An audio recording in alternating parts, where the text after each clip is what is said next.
Juan 12, versos 37 al 43. Dice la palabra de Dios: Pero a pesar de que había hecho tantas señales delante de ellos, no creían en él, para que se cumpliese la palabra del profeta Isaías, que dijo: Señor, ¿quién ha creído a nuestro anuncio? ¿Y quién ha revelado a quién se ha revelado el brazo del Señor? Por esto no podían creer, porque también dijo Isaías: cegó los ojos de ellos y endureció su corazón, para que no vean con los ojos y entiendan con el corazón y se conviertan y yo los sané. Isaías dijo esto cuando vio su gloria y habló acerca de él. Con todo eso, aún de los gobernantes, muchos creyeron en él, pero a causa de los fariseos no lo confesaban, para no ser expulsados de la sinagoga, porque amaban más la gloria de los hombres que la gloria de Dios. Oremos. Señor, te damos gracias por tu palabra. Te pedimos, Señor, tu favor, tu gracia, tu misericordia para con nosotros, tu iglesia, y que durante este sermón seamos todos bendecidos, instruidos, corregidos y exhortados por tu testimonio y por tu voluntad. Señor, ayúdanos a crecer en conformidad a ti, Señor Jesús, y que seamos cada día más como tú, oh Señor. Te pido esto en el nombre de tu Hijo amado Jesucristo. Amén y amén. Bien, anteriormente en el capítulo 12 de Juan hemos estado hablando casi de forma contrastada. Al principio del capítulo nos encontramos con la unción de María a nuestro Señor Jesús. Y esto es un gran ejemplo, y como lo hablamos en aquella ocasión, de una adoración completa, plena, de parte del hombre a Cristo. Es un reconocimiento de quién es Jesús. Y por ello, ¿verdad? María reacciona como reacciona. Adora con todo lo que ella es o posee. No es solo el derramamiento de aquel perfume, es el derramamiento de su propia vida en humillación a Cristo. Y lo vemos contrastado con la hipocresía de Judas, que muestra una piedad o adoración falsa, superficial, ¿verdad?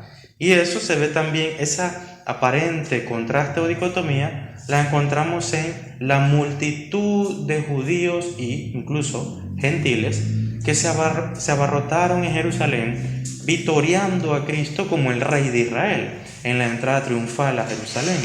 Y en esa entrada triunfal a Jerusalén, usted ve esa aparente dicotomía también. A los primeros versículos la Biblia dice que muchas personas se acercaban a Jerusalén no por la fiesta, sino a conocer a Jesús. Y muchos creyeron, dice, por el testimonio de ¿quién? Lázaro, por el milagro que el Señor había hecho en él, y por el testimonio que él daba acerca de Cristo, muchos creyeron en él. Así que usted ve el contraste con el vitoreo de la multitud, que realmente veía a Jesús solamente como una entidad política, militar, para poder sacarse de encima al imperio romano, de tal manera que no lo adoraban por lo que él realmente era, un redentor, un salvador de sus pecados, sino más bien un redentor o un libertador del imperio romano, así como lo fue Moisés del imperio egipcio. Ellos solamente velaban por sus propios intereses y no velaban por el amor y devoción a Cristo. Vemos esos contrastes constantemente. Y sí, yo afirmé en ese momento que dentro de la multitud habían verdaderos creyentes, pero la gran mayoría eran falsos creyentes. Creían en Jesús solo como una entidad política, militar. Como quien dice: este será el chivo expiatorio para tener la excusa de levantar armas contra Roma. Esa era la excusa. Ya tenemos lo que necesitábamos. Ahora solamente necesitamos que este hombre diga: vamos a la guerra, ¿verdad? Entonces, lo vemos constantemente, esta aparente dicotomía. Luego vemos la aparición de los griegos intencionalmente por el apóstol Juan, que presenta la aparición de los griegos primeramente por la fiesta de los judíos, que atraía a multitudes, y no solo judíos de la dispersión, sino los mismos gentiles, que eran, como ya lo mencionamos, temerosos de Dios. Eran personas, algunos proselitos y otros temerosos de Dios, que tenían cierta afinidad con la religión judía. Y esto le da pie a nuestro Señor Jesús de presentar el Evangelio, aunque de forma proverbial, como una parábola.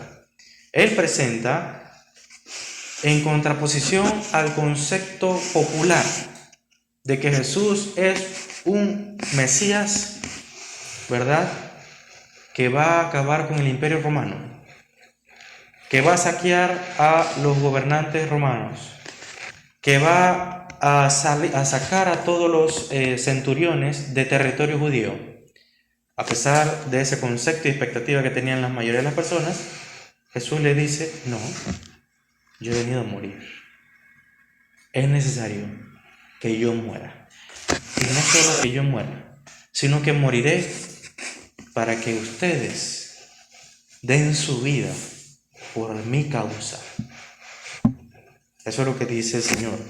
Y se lo dice a los griegos y a las multitudes que habían allí. Y allí es cuando la expectativa de los judíos se derrumba. No, yo pensaba que eso era... No, eso no era la idea, ¿no? No era la cosa así.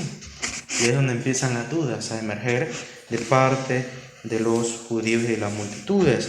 Porque algunos judíos decían: no, pero yo he escuchado en la ley que el Cristo no permanecerá para siempre, no debe morir. La idea de morir es absurda, no puede ser. Ese no es el Cristo que esperábamos. Y ahí usted ve cómo empieza a emerger la genuinidad de su falta de fe. No la genuinidad de su fe, sino su carencia de fe. Y es por eso que Jesús sí predica el Evangelio, que son buenas nuevas. Sí, son buenas nuevas de gran gozo, pero también es un llamamiento a las multitudes que se arrepientan y creen en Cristo como un ultimátum. En el llamamiento no hay mañana. En la opción de el mañana no existe en el llamamiento de Cristo. Es por eso que nuestro Señor Jesús dice lo siguiente: versículo 35, andad entre tanto que tenéis la luz, para que no os sorprendan las tinieblas. Porque el que anda en tinieblas no sabe a dónde va. Entre tanto que tenéis la luz, creed en la luz, para que seáis hijos de luz. Y ser hijo de luz es lo que dice el versículo 25: el que aborrece su vida en este mundo, para vida eterna la guardará. Eso es ser hijo de luz. Amar más a los demás que lo que te amas a ti mismo. Amar más a Dios de lo que amas a este mundo o la gloria de este mundo. Eso es ser hijo de luz. Y el mismo versículo 36, probablemente si usted tiene la Reina Valera, usted va a ver que lo separan. Separan el versículo 36. Una mejor forma esto es un gran ejemplo de que la Reina Valera, ¿verdad?, fue separada por alguien que iba en un camello en medio del desierto, ¿no? Entonces, es una frase que tienen muchos eruditos, porque las separaciones a veces no tienen sentido. Y obviamente esta porción del versículo 36 debe estar unida al versículo 36, no separada. Ahora algunos otros la unen al 37 y ponen el 37 como el versículo en cuestión de lo que habla allí. Entonces, estas cosas habló Jesús y se fue y ocultó de ellos. Algunos eruditos consideran que ¿verdad? Este concepto de ocultó es algo sobrenatural. Y no necesariamente que, bueno, se fue por un callejón y nunca más nadie le volvió a ver. Algunos consideran que el Padre ocultó al Cristo después de esto de la vista de los hombres, así como el Señor soberanamente ocultó de su cognición, de su memoria, a los 2 discípulos de Jesús que caminaron el camino de Emaús con él. No tenían ni idea de quién era. Y eran sus discípulos. ¿Cómo ocurrió eso? Porque estaban sus ojos velados. Y algunos consideran que esto es lo mismo que ocurre acá, que fue el Padre que ocultó al Hijo, simbolizando lo que Jesús acaba de decir. Y aclaro, acaba de decir, no es que es la única vez que lo ha dicho, sino que todo el ministerio de Cristo, el ministerio público, se ha caracterizado por decirle a los hombres: crean ahora que pueden, crean ahora que el novio está con ustedes, crean ahora que la luz brilla entre ustedes, crean ahora que la gloria de Dios camina entre ustedes. Ese ha sido todo el ministerio público de Cristo, y Jesús da la última advertencia de su ministerio público en Jerusalén, en la última semana antes de su muerte, y les dice: crean ahora, o los atrapará a las tinieblas y no podrán salir de allí nunca. Y es por eso que Dios entonces cumple la palabra que acaba de decir y dice: se ocultó. Ahora, dejando de lado esa aparente dilema de saber si es algo literal o algo simbólico o algo sobrenatural, la realidad es que este es el fin del ministerio público de Jesús. Jesús no va a volver a enseñar a las multitudes. Jesús no va a volver a hacer un solo milagro más a las multitudes hasta el día de su crucifixión. Jesús acaba de culminar su ministerio público. Así que esto podríamos considerarlo la clara señal de que la luz está a punto de partir. La luz que es Cristo, la luz del mundo. Y luego continuamos con el versículo 37. Vamos a estar estudiando el versículo por secciones, versículo 37 y 38, luego el 39 al 41 y luego 42 y 43. Primero versículo, el 37 al 38 dice: pero a pesar de que había hecho tantas señales delante de ellos, no creían en él. Dato importante, y algo muy importante que destacar. La Biblia deja claro que nuestro Señor Jesús hizo grandes señales, muchas señales. El mismo libro de Juan, al capítulo 20, dice que no hay manera de registrar en todos los libros, ¿verdad?, todas las obras que hizo nuestro Señor Jesús. Y aquí les doy un dato del Evangelio de Juan. Jesucristo solamente en el Evangelio de Juan hace 3 milagros poderosos en las multitudes, en su ministerio público. Algunos consideran, bueno, ¿y qué pasa con el milagro en las bodas de Caná? Porque no está incluido, ya que aquí estamos tomando en consideración solamente el paralítico de Betesda, que fue levantado, ¿verdad?, el hombre ciego, y la resurrección de Lázaro. Pero ¿qué pasa con la boda de Caná y la famosa transformación del agua en vino?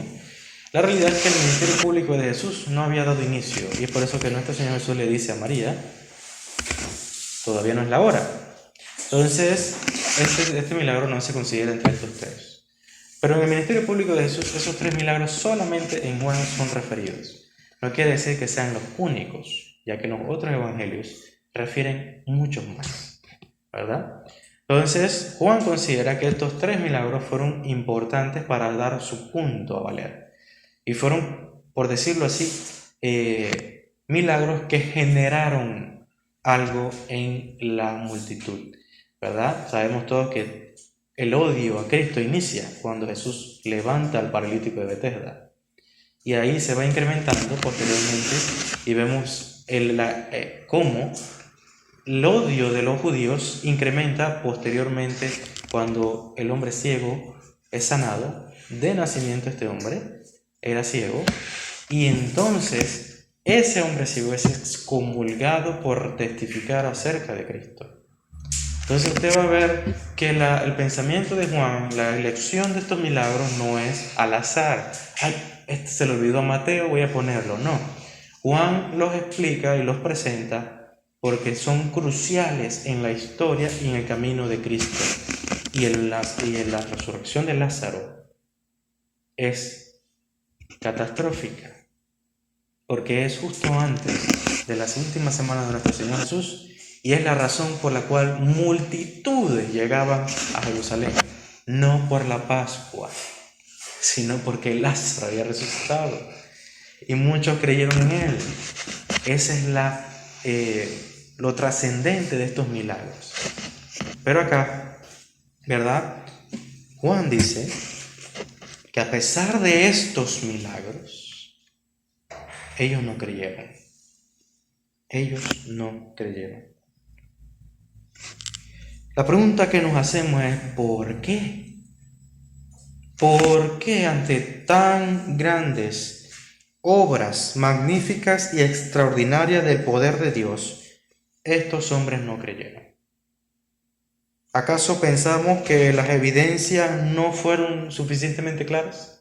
¿Acaso los milagros de Jesús fueron como estos milagros que hacen en las campañas donde el hombre que es paralítico va medio cojo todavía, con una andadera todavía? Mira, siga practicando y ya va a recuperar la caminata, para caminar, la fuerza de los huesos. ¿Acaso fue así el milagro de Jesús? No.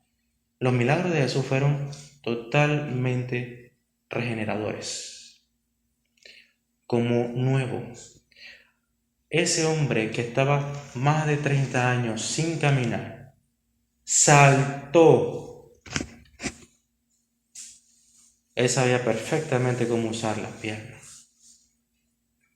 Cuando el hombre ciego de nacimiento abrió los ojos, él no vio nublado, él vio claro, muy claramente.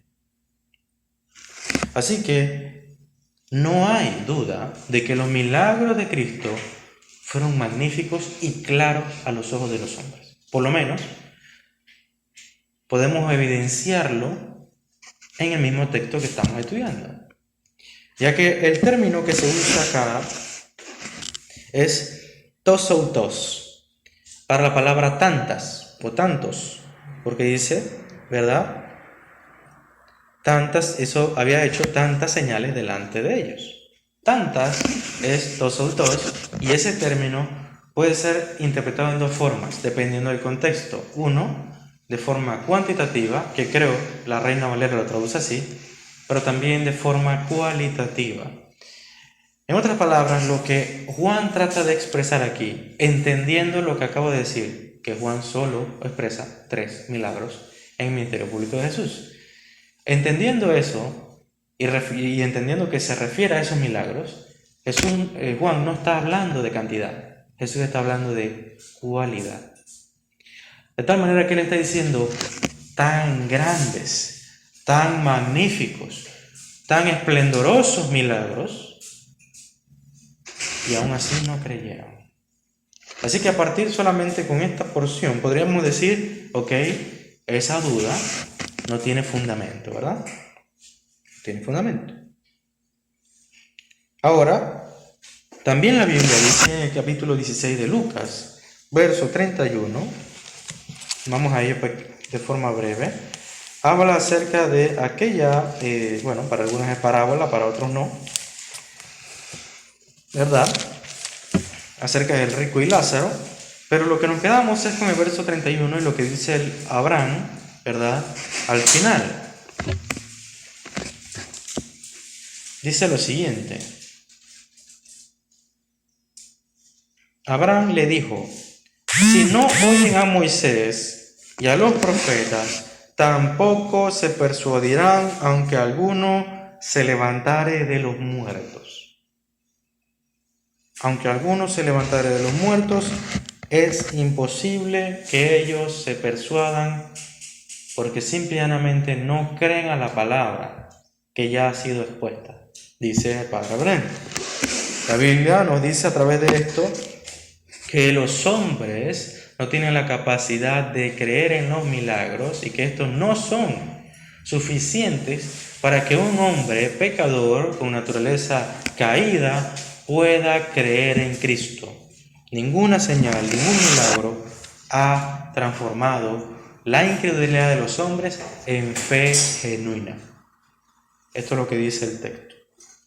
También, por eso vemos la indignación de Pablo en los Corintios cuando dice que los judíos, como expresando una forma de conducta, una forma de evidenciar que es verdadero y que no, dicen, buscan ¿qué cosa? Señales.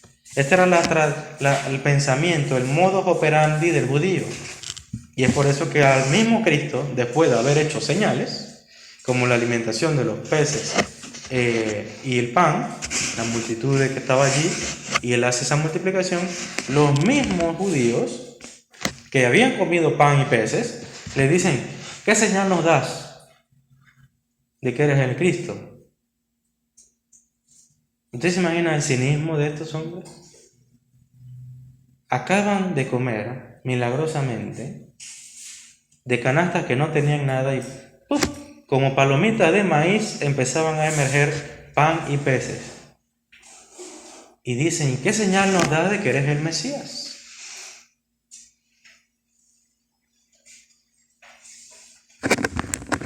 Juan no escatima en explicar la naturaleza pecaminosa del hombre. Y por eso que Pablo en Corintios dice eso. Ellos buscan señales y yo les voy a dar al Cristo crucificado. Yo no les voy a dar ninguna señal de que yo soy un apóstol de Cristo y de que este mensaje es verdadero. No. Van a tener que creer en el Cristo crucificado. Y Él está seguro que los llamados creerán en el mensaje. Por más absurdo que parezca que el Cristo muera en la cruz, ellos creerán porque son llamados. Pablo descansa en el llamamiento eficaz de Cristo. Además, ¿verdad?, los judíos habían demostrado su reconocimiento de las señales. Los judíos en el capítulo 11 de Juan, ya lo habíamos leído antes, usted va a darse cuenta de que a pesar de que ellos criticaron a Jesús diciéndole, sí, tú haces señales, pero lo haces por el dedo de Belcebú, por la mano de Belcebú. Eso quiere decir Satanás. Tú lo haces por el poder de Belcebú. Esta acusación es una acusación que ni ellos mismos se creen. Ellos simplemente están acusando para desacreditarlo frente a las multitudes. El argumento de Jesús es devastador. Porque les dice, no tiene ningún sentido que Satanás esté en contra suya. Porque Satanás querría liberar a un endemoniado. No tiene sentido lo que ustedes argumentan. Y ahora se imaginará el ridículo que tenían los miembros del Sanedrín en frente de los judíos comunes y, ¿verdad?, ignorantes. Incluso estoy seguro que muchos de ellos dijeron, pues sí, ¿verdad?, qué tontería acaban de decir, ¿no? Pero la realidad es que, más allá del argumento de Cristo, los judíos en el capítulo 11, versículo 47, dicen lo siguiente. Entonces los principales sacerdotes y los fariseos reunieron el concilio y dijeron, ¿qué haremos, hermanos? Porque este hombre hace muchas señales. Muchas señales. Ellos entienden que esas señales son genuinas y verdaderas. Ellos las han visto, las han escuchado, todo el mundo cree, y ellos no están diciendo, este hombre hace muchas falsas señales. No. Este hombre hace señales entre comillas, todo es mentira. No. ¿Está engañando al pueblo? No. Está diciendo, este hombre de verdad hace muchas señales. ¿Qué podemos decir? ¿Cómo vamos a hacer ahora? No podemos hacer nada para convencer al pueblo de que este es un falso profeta, un falso maestro, porque hace las señales que se supone en las Escrituras profetizaron acerca del Mesías. Usted puede notar que lo que está pasando aquí no es que ellos no tienen evidencia, no es que a ellos no se les ha dado la palabra, no es que a ellos se les ha falsificado los milagros y por eso lo acusan. No, es que ellos no quieren creer en Cristo. Cristo que es Dios y Cristo que les ha ordenado a ellos que se arrepientan de sus pecados y crean en Él. Y ellos son demasiado orgullosos, demasiado pecadores como para hincar rodilla frente a un nazareno, frente a un hombre de Galilea. ¿Qué puede salir bueno de allá? El orgullo de ellos es mucho más fuerte. Mi querido hermano, no hace falta que yo se lo diga una vez más, pero no hay nada más terrorífico y escalofriante que presenciar las obras milagrosas de Cristo, presenciar la palabra de Cristo cada domingo y aún así no creer en Él. No hay nada más terrorífico, hermano, que tener la Biblia de adorno en la casa. Y de que a pesar de que Dios ha hecho grandes proezas en su vida, grandes milagros en su vida, así como en la mía, nunca le hemos dado gracias por ninguna de ellas en el hogar. No solo en la iglesia. Porque estos hombres eran personas del templo. Estos hombres eran personas del templo que esperaban al Mesías. Preguntémonos, ¿quiénes somos? ¿Qué creemos? ¿Somos como ellos? ¿O el Señor ha hecho esa obra en nosotros? Y podemos decir que tenemos la luz. ¿Quiénes somos?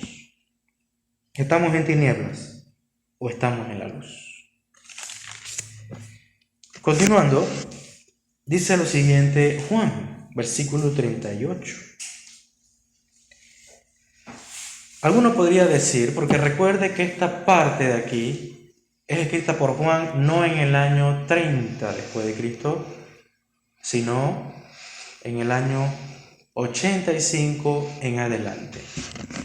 Juan escribe esta carta para la iglesia de aquella época, muchos años después de la muerte de Cristo.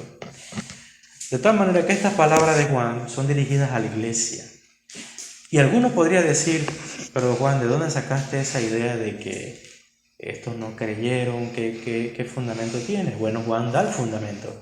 Juan da una profecía dada en el Antiguo Testamento por el profeta Isaías y dice, aquí se ha cumplido esta palabra. ¿Cuál es? Isaías 53, verso 1. Señor, ¿quién ha creído a nuestro anuncio?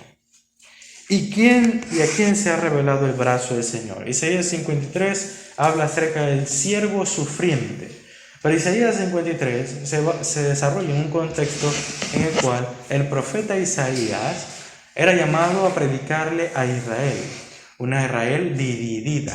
Una Israel que se avecinaba por su idolatría, por su inmoralidad, por su desobediencia a Dios, se avecinaba un juicio de parte de Dios. Y la razón de ese juicio era que no habían creído el mensaje del Evangelio. Y no se les había revelado el poder de Dios. Es en contexto de Isaías. Ya sabemos la historia, que lo que ocurre en Israel es lo que se conoce como el exilio. Hombres de Israel exiliados a tierras paganas a servir a reyes paganos. Sus templos, sus murallas, sus hogares destruidos a escombros. Solo quedaba el recuerdo de su nación. Y esto se cumple en Isaías.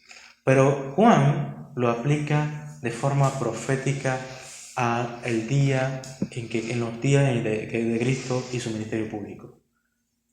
Se ha cumplido la profecía del profeta cuando dijo que nadie creería el mensaje de nuestro Señor Jesús. Y que no solamente no creerían en su mensaje, sino que las obras de su mano. Por eso es que el versículo dice, se ha revelado el brazo del Señor. El brazo es un antropomorfismo que significa o simboliza el poder de Dios. Y las obras milagrosas de Cristo no son milagros de un hombre, son los milagros de Dios mismo. Son las obras, dice Jesús, de mi Padre, que son sus obras también, porque Él es Dios. Jesús es Dios. Así que, sí, Jesús fue el mensajero cuyo mensaje no fue escuchado. Y Jesús fue el siervo de Dios cuyo poder milagroso fue ignorado. Eso es lo que fue Cristo en su ministerio público. Jesús argumenta y dice, esto que ha ocurrido se ha cumplido hoy. En otros evangelios se cita este versículo ante la ignorancia de las multitudes cuando Jesús enseñaba las parábolas. Nadie entendía las parábolas. Y los discípulos mismos decían, Señor, explícanos, ¿qué quisiste decir con eso? Porque no entendían. Las multitudes no entendían. Es cierto, es un recurso literario que puede tener la idea y la intención en nuestro tiempo de dejar a la gente de forma más simple y más entendible un mensaje. Pero hay un problema. La Biblia no dice que esa era la intención de Dios. La Biblia dice que la intención por la cual Jesús hablaba en parábola era para juicio. Juicio a los gentiles. Juicio a los judíos. Y eso hay que tenerlo en cuenta. Muy en cuenta cuando estudiamos estos versículos. Esto también es corroborado en el prólogo del mismo Juan. Juan capítulo 1, verso 11, presenta de forma de antelación, de forma de introducción, lo que en el capítulo 12 estamos estudiando. Dice el versículo 11 de Juan, de capítulo 1. A los suyos vino, y los suyos no le recibieron. A los suyos vino, y los suyos no le recibieron. Otro versículo que también presenta esta negación, esta incredulidad, es el versículo 19 del capítulo 3. Y esta es la condenación, que la luz vino al mundo, y los hombres amaron más, ¿qué cosa? Las tinieblas que la luz. Porque sus obras eran malas. Sus obras eran malas. Y este es una clara ejemplificación de la incredulidad de los hombres, de la naturaleza pecaminosa de los hombres caídos y depravados, que no pueden creer en Cristo por sus propias fuerzas, por sus propias voluntades, sin Dios, sin la gracia regeneradora de Dios. Este concepto debe ayudarnos a nosotros en nuestra vida cristiana, primeramente a depender de Dios solamente. Primeramente a depender de Dios y a no darnos flores por nuestra aparente fe. A no darnos golpe de pecho porque somos piadosos y otros no. Yo sí creí, mi vecino, aunque le predicaron, no creyó. Él es tiene un poquito le falta data, ¿no? Ese tipo de insultos, de desacreditaciones de parte de un cristiano solo demuestra un corazón orgulloso, similar al hombre fariseo que decía del hombre publicano qué bueno que yo no soy como él, porque yo hago esto, hago aquello, hago lo otro, y este es un vil pecador. Que esa mente no esté en nosotros. Entendiendo esta porción, la clara obviedad de que el hombre no puede creer por sí mismo, usted cuando va a evangelizar, como lo hablamos el viernes, usted no va a decirle, repite después de mí esta oración, cuando hablábamos de la regeneración el viernes. Así mismo lo vemos hoy. Usted no va a imponer de forma, ¿verdad?, tiránica a una persona que confiesa a Cristo en contra de su voluntad. Es irónico y me causa mucha gracia. Lo siento, pero es así.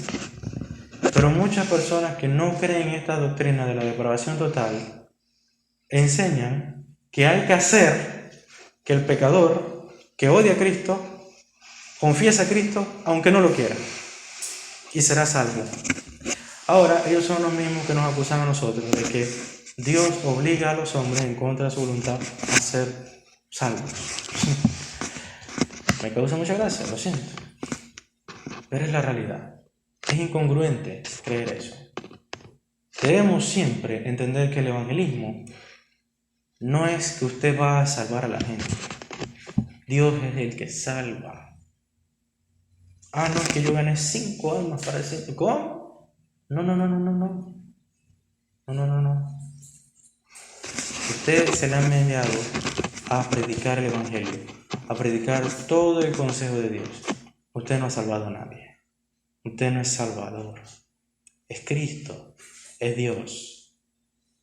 Lamentablemente muchos hoy se vanaglorean, se enorgullecen de algo que sus manos no han hecho. Que Dios nos ayude. Que Dios nos ayude, porque esto es un gran ejemplo de que de Dios depende la salvación de los incrédulos, de los de corazón duro y de ojos cegados. Ahora bien, continuamos. ¿Qué dice el versículo 39? El versículo 39 dice así, y esto es muy importante, porque Juan está argumentando, sigue la argumentación y dice, pero por esto no podían creer, porque también dijo Isaías, cegó los ojos de ellos y endureció su corazón, para que no vean con los ojos y entiendan con el corazón y se conviertan y yo los sane. Esta es otra cita de Juan de Isaías, pero en este caso del capítulo 6. Ahora bien, antes de continuar esto, si usted va a Isaías capítulo 6, vamos a ir un momentito vamos a ir allá. Usted va a notar que las palabras de Dios no son exactamente iguales a las que le explica Juan.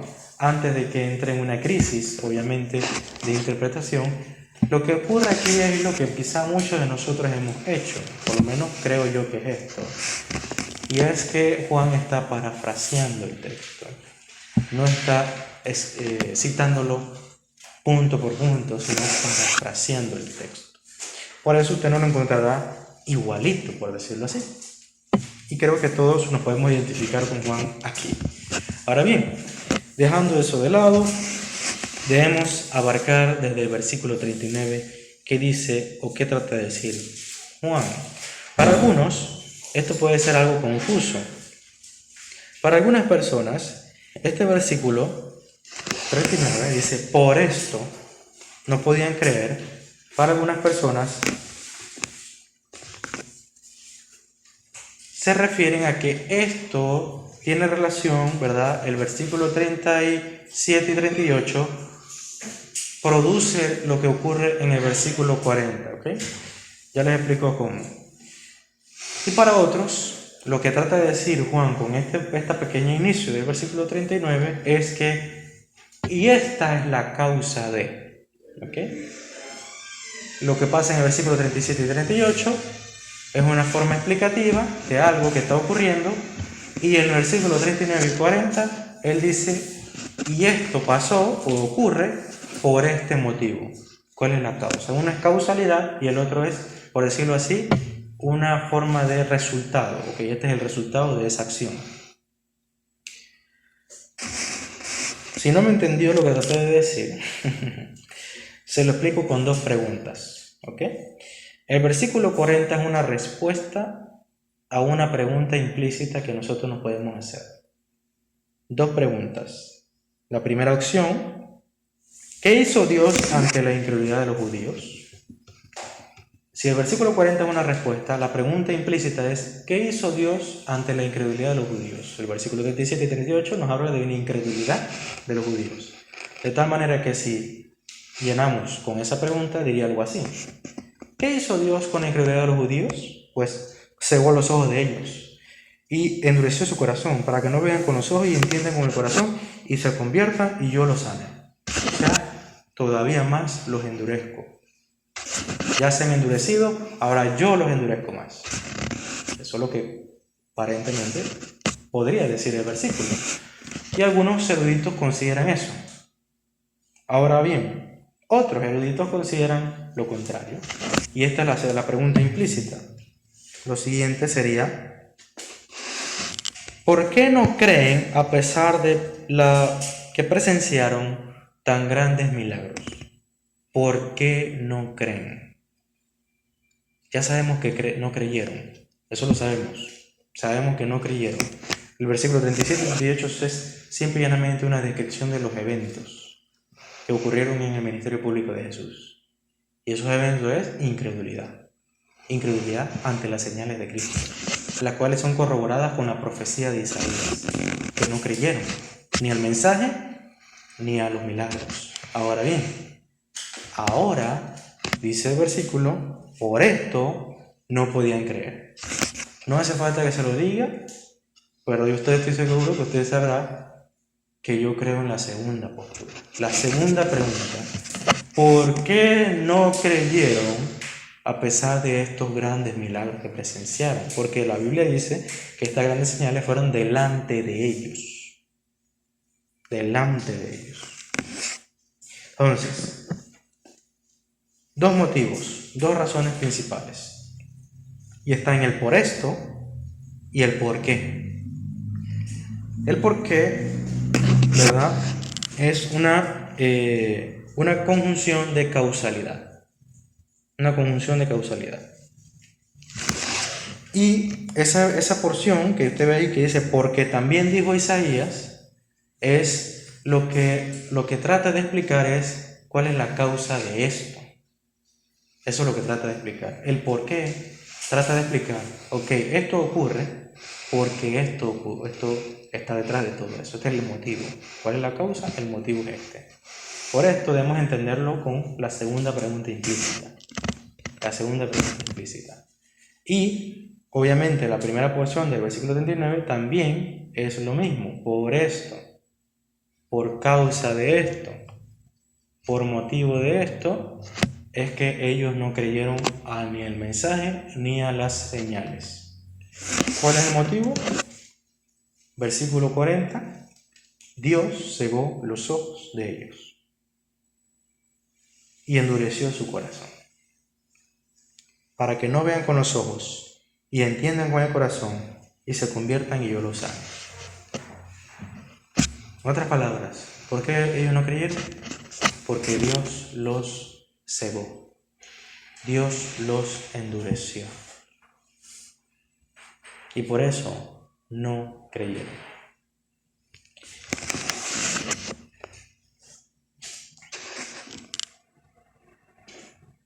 Ahora bien, permítame citar,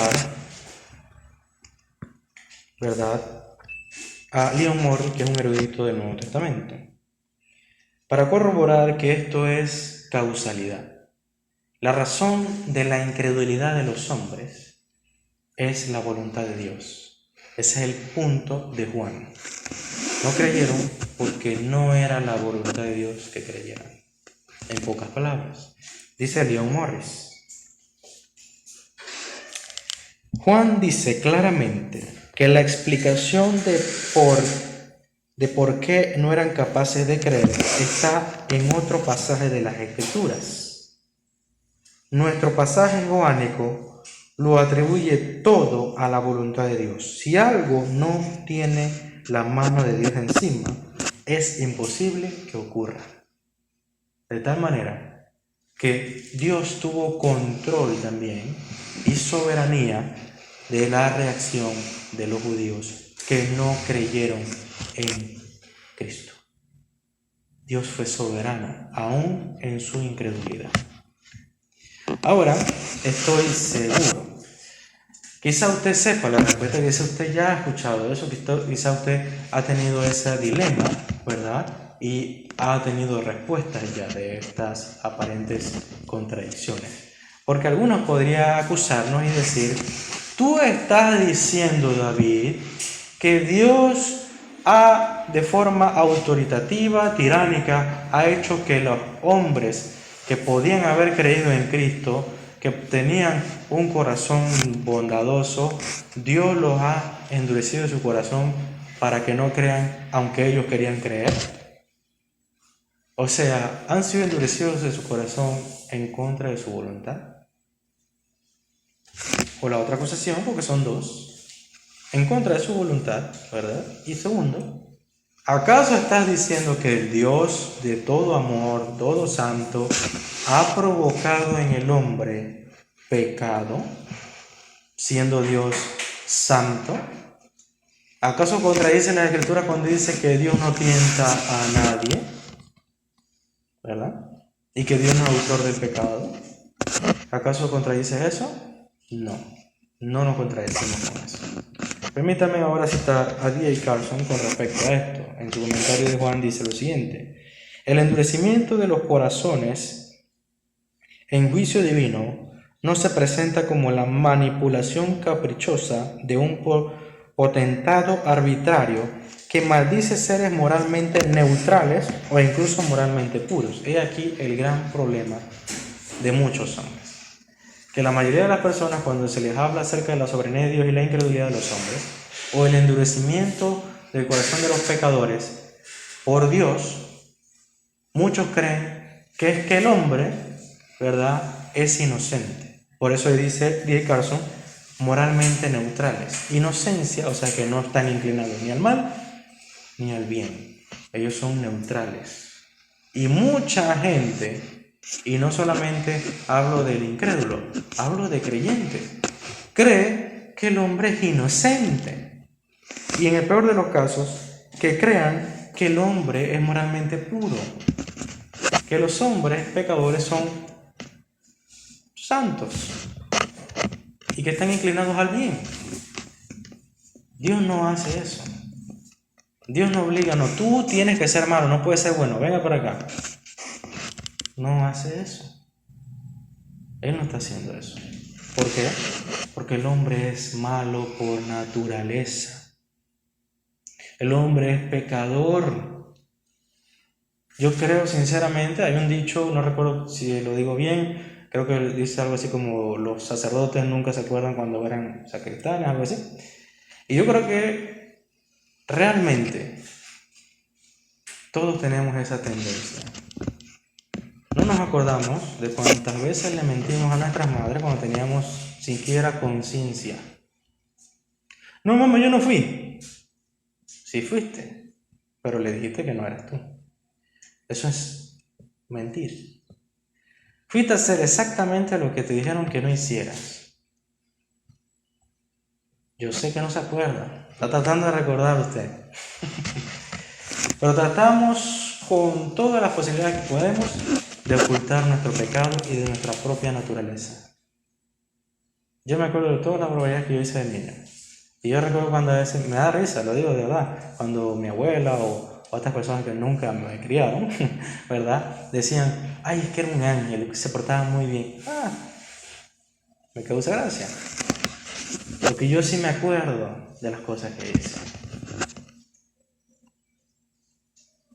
Recuerdo que cuando era adolescente, mi abuela decía, pero tú te portabas bien, tú necesitabas arrepentirte y nada de eso. Así me dijo una vez. Y yo dije, ay, abuela, Dios mío.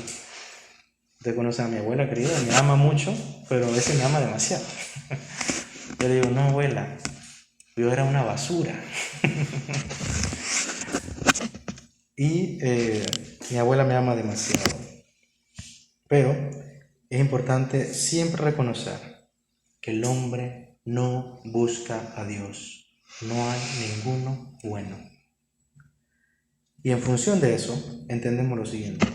Es una condenación, dice D.A. Carson, es una condenación santa de un pueblo culpable y condenado a ser y a hacer lo que han escogido.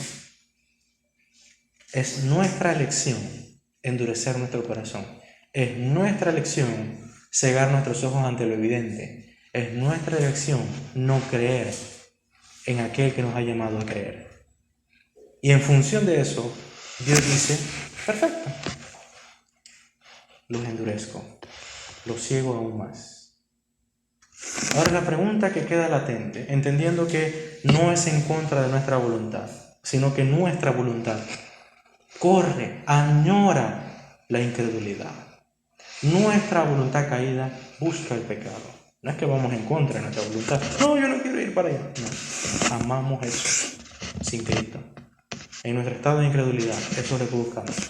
Ahora la pregunta que queda latente es, ¿acaso Dios, cuando dice endureció el corazón o cegó los ojos, está diciendo que está provocando el pecado en el hombre un Dios santo? ¿Un Dios de amor? Esa acusación queda latente. Pero para ello hay que explicar bien la operación de Dios en esto. ¿Cómo ocurre esto? ¿Cómo es que Dios endurece el corazón de los hombres? Yo creo que la mejor respuesta a esto se encuentra en el libro de Romanos. El libro de Romanos capítulo 1, versículo 24, 26 y 28. Dice así, y quiero darle un poquito de contexto. Este capítulo 1 no se refiere a los hombres que negaron a Cristo. Se refiere a los hombres que negaron a Dios, a la plenitud de Dios, al Dios Trino, desde la creación, desde la revelación de todas las cosas creadas. Y para Dios es suficiente que ellos hayan negado la creación como la revelación de Dios, es suficiente para que ellos no tengan excusa delante de Él. Dice el versículo 24, por lo cual también Dios los entregó a la inmundicia en las concupiscencias de sus corazones, de modo que deshonraron entre sí sus propios cuerpos. Luego el versículo 26 dice, por esto Dios los entregó a pasiones vergonzosas. Y luego el versículo 28, y como ellos no aprobaron tener en cuenta a Dios, Dios los entregó a una mente reprobada. Esto se llama endurecer. En teología se entiende esto como una acción pasiva en la cual Dios se le atribuye el endurecimiento y la ceguera, pero la razón de eso es porque Él quita las manos del pecador. Él los entrega a lo que ellos ya quieren. Él, en otras palabras, le da al pecador lo que más añora. Le dice sí a sus pasiones y sus deseos. Dale, haz lo que quieras y recibe la paga del camino que has escogido. De tal manera de que no es Dios santo que hace pecado, haciendo pecar al pecador. Aunque suene un trabalengua, ¿verdad? Esa es la realidad. Dios no endurece el corazón de los hombres porque el corazón de los hombres esté blandito y sensible a Dios. No, el corazón de los hombres ya ha sido endurecido. No puedo por el tiempo, pero yo quiero que usted, ¿verdad?, lea Éxodo. En la Biblia usted le va a mostrar dos cosas. Y Faraón endureció su corazón. Y unos capítulos después dice, y Dios endureció el corazón de Faraón. Eso lo va a encontrar. ¿Por qué? Lo va a encontrar porque el hombre endurece su corazón ante Dios. Y por causa de esto, Dios endurece el corazón del hombre, quitando las manos. Algunos podrían decir, pero David, ¿cómo va a cegar a los hombres? Si la Biblia dice en Corintios que es el Dios de este siglo que ciega a los hombres para que no vean el evangelio de la gloria de Cristo. Exactamente. Satanás es solamente un lacayo de Dios. Es un ser que no tiene poder ni soberanía. Él hace lo que Dios le permite que haga. ¿Y qué es lo que ocurre acá? ¿Por qué Corintios dice que el Dios de este siglo ha cegado el corazón, la vista de los hombres para que no vean el evangelio de la gloria de Dios? Porque Dios ha quitado las manos de los hombres y los ha dejado a merced de Satanás, que los ciega. Y por eso son cegados. Entonces, cuando aquí leemos, cegó los ojos de ellos, sí es Satanás quien ciega los corazones de los hombres. Sí es el hombre que se ciega a sí mismo, sí.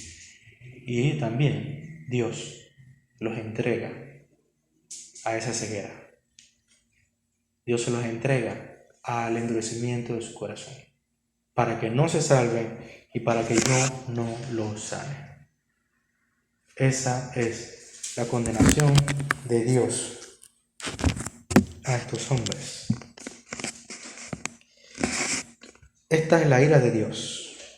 No es, mi querido hermano, la ira de Dios más severa en la Biblia, no es ser tragado por la tierra. La ira de Dios más severa en la Biblia no es que caiga fuego del cielo y queme toda una nación. No. O que sea fulminado al instante. No. La peor demostración en la Biblia de la ira de Dios es que Dios te abandone, que aparte su rostro de ti. Esa es la mayor demostración de su ira. Y lo vemos en Juan 3, versículo 17, cuando dice que aquel que no ha creído en él ya ha sido condenado, porque no ha creído en el Hijo de Dios.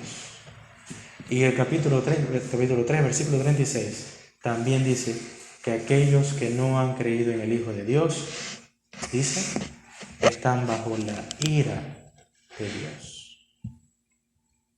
Esa es la condición de los hombres, por causa de su propio pecado, de su propia naturaleza, que se rehúsa a someterse a Cristo.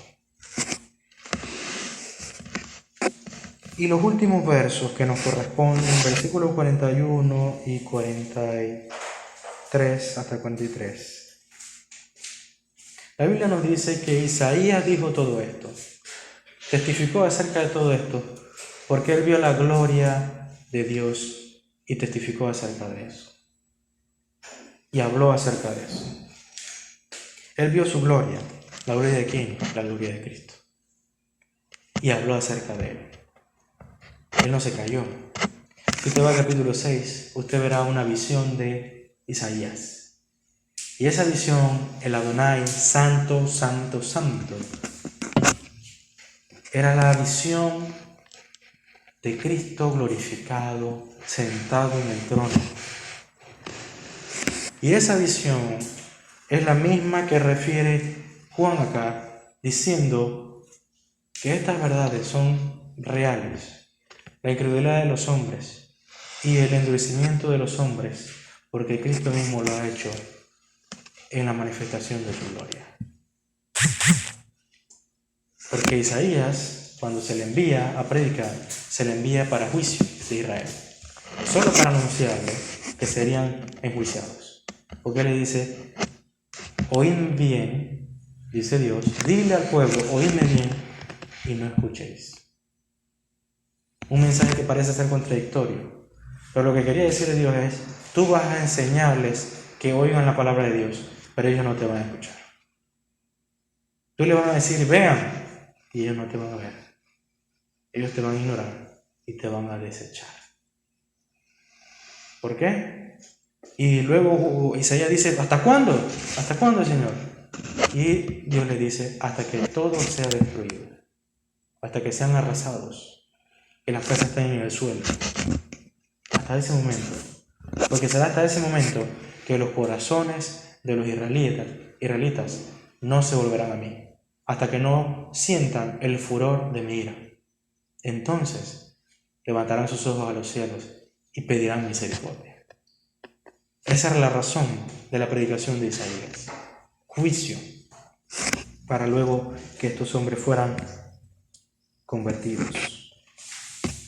Ahora, el versículo 42 en adelante nos presenta algo contrastante, porque dice, con todo esto, y con todo esto es adversativo, que puede ser más bien traducido como sin embargo. Estamos hablando de pura incredulidad. Hasta ahora hemos hablado de pura incredulidad, pero lo que va a decir Juan aquí es, sin embargo, aún los de los gobernantes, muchos creyeron en él. Muchos creyeron en él. Y este versículo, aunque no lo parezca, es más complejo de lo que uno puede asumir.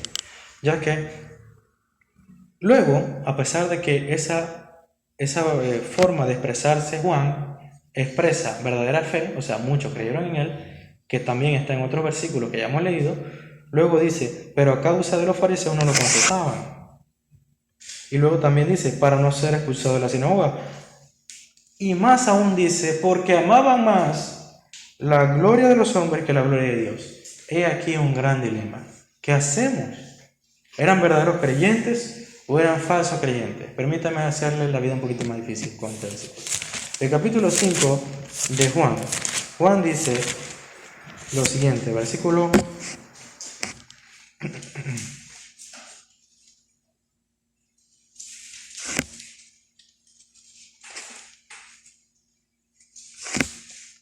44.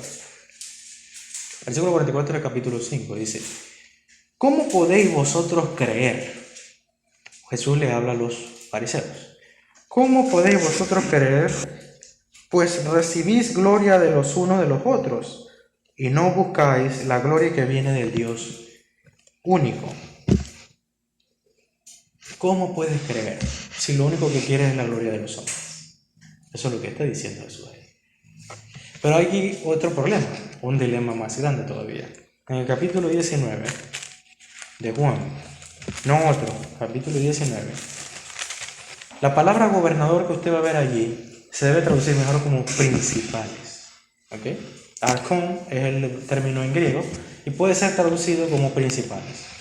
Y en el Evangelio de Juan se presenta a unos individuos que son principales entre los judíos y que creen en Cristo.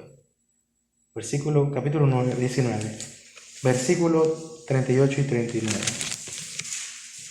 Dice así, después de la muerte de Cristo, en la sepultura de nuestro Señor Jesús, dice, después de todo esto, José de Arimatea, que era discípulo de Jesús, pero secretamente, por miedo de los judíos, rogó a Pilato que le permitiese llevarse el cuerpo de Jesús, y Pilato se lo concedió.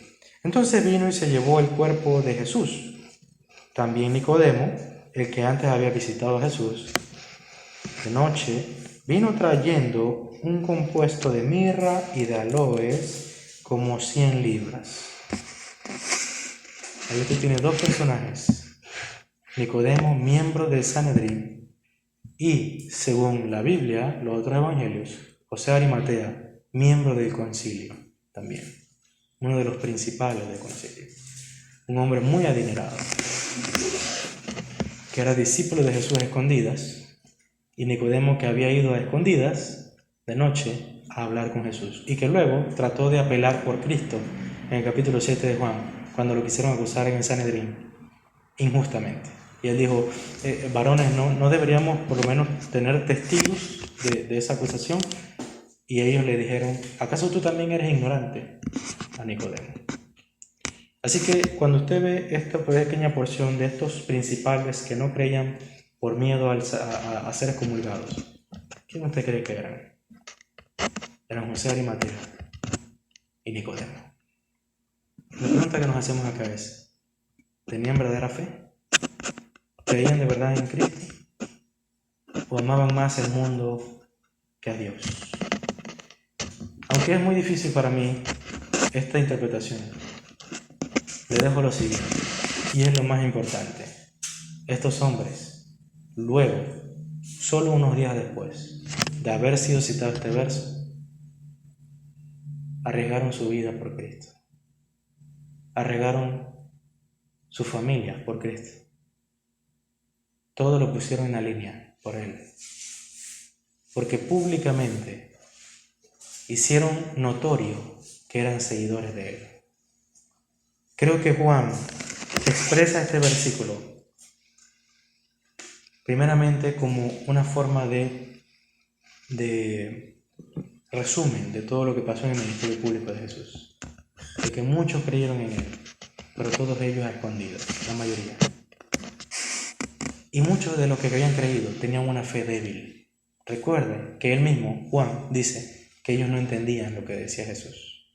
¿Y lo vinieron a entender cuándo?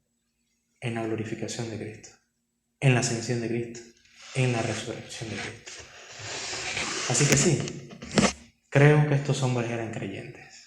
Pero como dije hace un tiempo atrás, así como los discípulos, así mismo estos hombres tenían una fe literalmente como un grano de mostaza, muy pequeña. Pero ese grano de mostaza iba a crecer. La diferencia es que estos hombres sí tenían fe, pero los otros no tenían.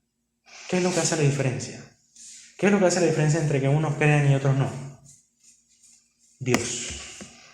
Ni José de Arimatea ni Nicodemo eran mejor que los otros. Ni eran más devotos, ni más fieles a Dios, ni más lectores de la Biblia. Literalmente en Juan 3, Jesús mismo le dice ignorante prácticamente a Nicodemo. Pero estos hombres, Dios trabajó en ellos para gloria de su nombre. ¿Qué les dio a ellos? Gracia y misericordia. Ningún hombre puede decir, yo me gané esto, no puede. Es gracia, es gracia. ¿Y qué recibieron nosotros, David? Recibieron justicia. Eso es lo que recibieron. Y a nadie puede levantar el puño acusador a Dios y decirle, eres injusto. No puede. Porque ningún hombre es bueno delante de él. Todos los hombres merecen juicio, pero Él es un Dios de gracia y de multitud de piedades que nos ha traído a usted y a mí hasta aquí.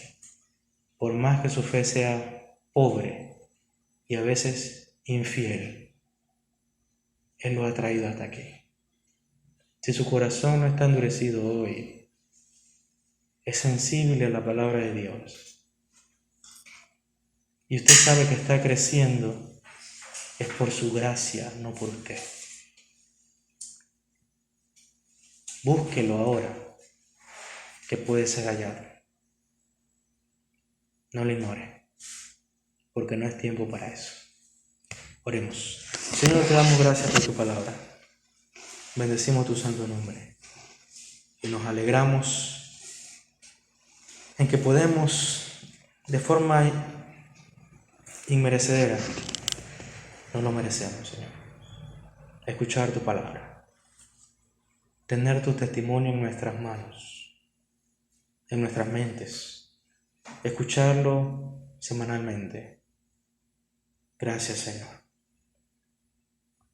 Gracias a Dios, porque ese es un regalo de gracia que no puede ser descrito con palabras. No tenemos palabras para agradecerte la abundancia de tu bondad, pero sabemos que tú nos has mirado con amor y gracia. Gracias, Señor, en el nombre de Jesús. Amén y amén.